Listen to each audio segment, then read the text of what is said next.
महत्त्वाची बातमी आहे। नाशिक जिल्ह्यामधील कांदा लिलाव 11 दिवसांपासून बंद आहेत। 15 बाजार समित्यांमधील कांदा लिलाव बंद आहेत।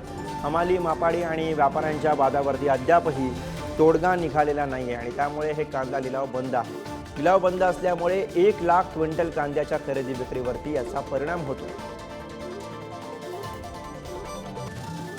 आणि याविषयीचे अधिक अपडेट्स घेऊयात। रईस शेख आपले प्रतिनिधी आपल्या सोबत आहेत। रईस, नेमकं असं काय आहे, काय वाद आहे ज्यावरती अद्यापही तोडगा निघू शकला नाही?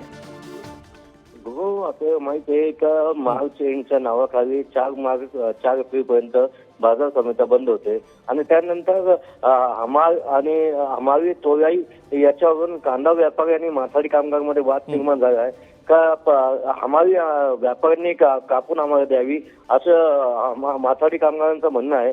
पण शेतकऱ्यांचं म्हणणं आहे का जेव्हा हमाल कामच करत नसेल तर आम्ही त्याची हमाली देऊ का? कारण की सर्वींकडे जो आहे हायड्रॉलिक ट्रॉली आली आहे आणि वजन जो आहे वेब्रिज आल्याने मापावी महाराष्ट्राचा जो वेट आहे तो ऑटोमॅटिक कॉम्प्युटराइज झाल्याने मापावी हमाली देता येत नाही। त्यामुळे हा वाद निर्माण झाल्यामुळे गेल्या 11 दिवसापासून नाशिक जिल्ह्यातील यासई असो, मनमाड असो, मालेगाव असो या बाजार समितीमध्ये कांद्याचे आणि धान्याचे व्यवसाय आहे।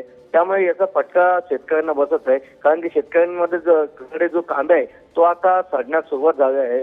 त्यामुळे लवकर लिलाव सुरू व्हावा अशी मागणी शेतकरी करत आहे। धन्यवाद रईस या सविस्तर माहितीसाठी।